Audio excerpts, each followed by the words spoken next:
Hey guys, welcome to the show, the video, whatever this is. If you haven't seen my previous two episodes, maybe go check those out. Just to kind of fill you in on what I'm doing. I signed up for Trey Xavier's Riff to Song Challenge. She sends you an email every day that guides you through the process of uh, taking one riff from scratch and turning it into a full-fledged song. And I'm only on day two. The first episode, or the second episode, I guess, I showed you the riff that I was going to use. And the first assignment is that you come up with that riff and then you come up with a couple of variations on that same riff. The second email that he sent me outlined the song structure that we're going to follow for creating the song at the end. Now, obviously, there's some hints there. It tells you you're going to have basically your main riff, your verse, your chorus, a bridge. There's a couple of things there. Um, I have a little bit of experience playing guitar and writing some songs. I'm not completely new to this. Uh, so I'm just kind of doing this as an exercise and to better my skills. But what I'm going to do today is I'm going to play the drum beat again that I played on my last video. I'm going to play that drum beat. I'm going to play that main riff that I came up with, and then I'm also going to play the verse riff, the simplified version of the main riff, which is the verse riff, and then I'm going to play uh, the chord progression that will account for the chorus. Because I know that's what's coming up next. Trey alluded that in the email. Like I said, I have a little bit of experience of doing these kinds of things, so I don't want to say I'm working ahead, but a little bit, slightly. So anyway, let me play this drum beat, and then I'll come in and I'll show you the three ideas that I have set in stone so far. This is the beat, very basic, 120 beats per minute. Nothing fancy, it just helps you keep time.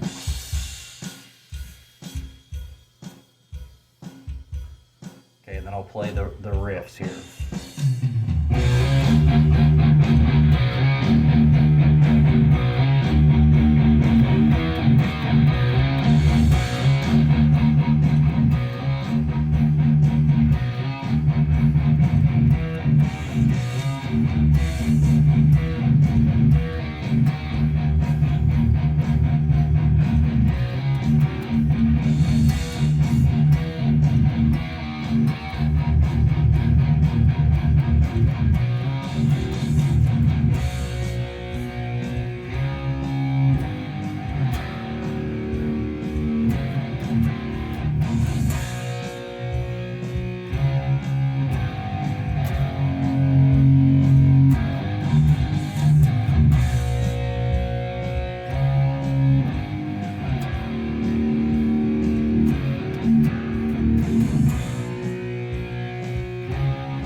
Okay, so that is not exactly how the arrangement is going to go, um, but that is the general idea, those three riffs kind of being cycled through each other.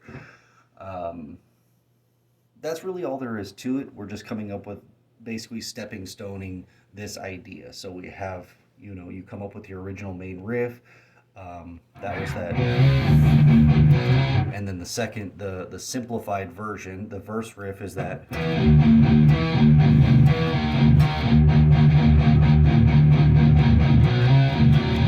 And the way that I came up with that is I basically just kind of reversed the order of the notes that I'm using. So in the first part, in the main riff, I do this thing.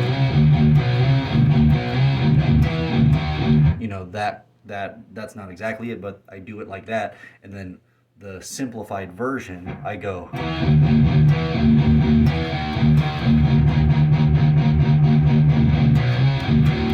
So you see how I just kind of reversed the order of the slides and things like that. That's all I did. I didn't really do anything fancy. That was how I simplified it. And then the chords that I used, I basically just drew from those same notes that I was already using in the main riff. So, you know, there's, sorry, I'm off camera. You know,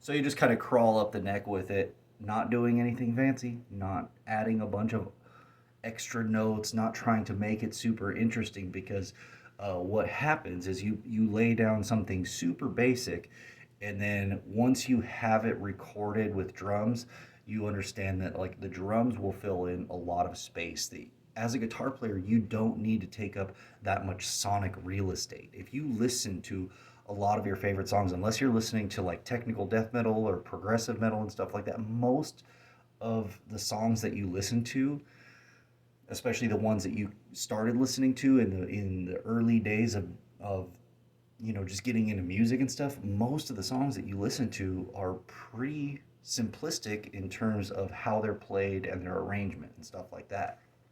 Um, but that's something that I think a lot of guitar players do not often recognize, is that as the guitar player, you don't have to take up all the sonic real estate for your song to be interesting. You can overplay. And I know that sounds like boomer mentality, like, oh, you got to play with feel, it's the space between the notes. Those kinds of cliche things are said quite often, but the reason that they're said so often is because there is an air of truth to them.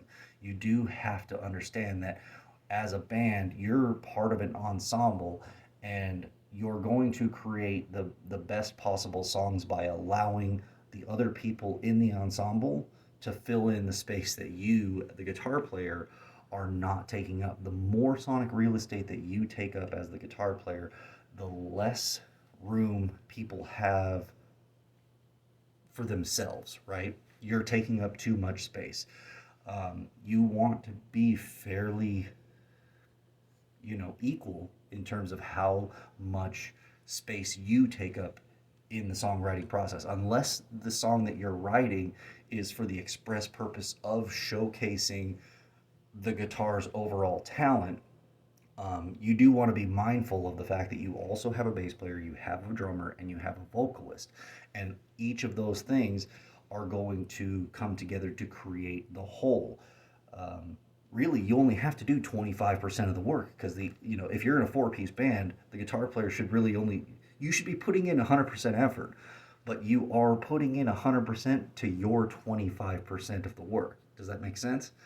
Um, it doesn't have to be magic. It doesn't have to be super complicated stuff, unless the whole point of your song is to showcase the far end of the talent of one particular musician or not.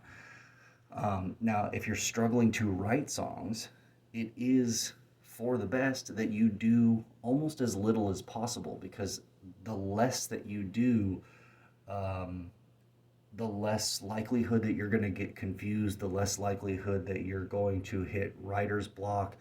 Um, it's almost like, you can open up a box of crayons and there's 64 crayons in the box, but if you limit yourself to only four colors, you're going to feel like, oh, I'm not using the whole box, but you're going to be able to create a color scheme that matches really well. If you decide I'm only going to use white, purple, yellow, and black, you're going to be as creative as possible that you can be with those four colors. Whereas if you're trying to color in your picture with all 64 crayons in the box, it's going to probably look like a convoluted mess because you're using too much. So um, I, it is best to just try to stay as simple as possible.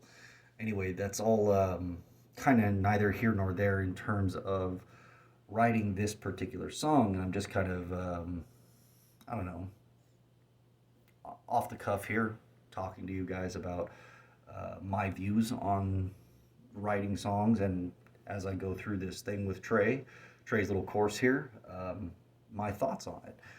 I'm not a prolific songwriter. I've only written like a handful of songs, and I'm not a super phenomenal guitar player. I can't do sweep picking and all that crazy stuff that you see the guys on YouTube doing.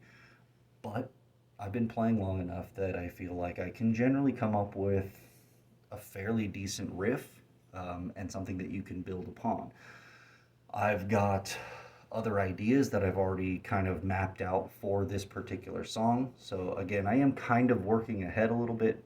That's so that I have something prepared to show you when I come to making this video. I'm not making this video, or I'm not making this song on the fly on this video.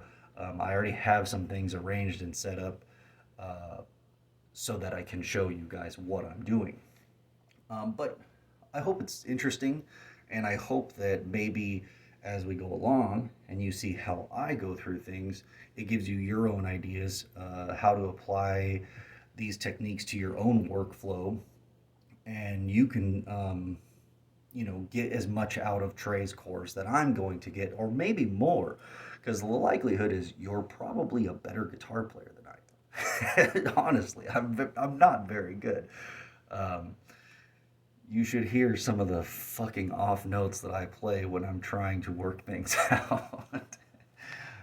But, we're all just doing our best out here, right? And I just want to write some cool songs. I'm not expecting to change the world with anything. I just like to play. So, anyway, thanks for checking out the video. Keep coming back, and let's kind of get through this thing. And if you have, your ideas, if you have, uh, if you've been following Trey's course and you have some songs posted up on your SoundCloud or whatever, leave them in a comment. Let me know. Or if you're doing something similar to me and filming your process, link me to your page. I'll check it out.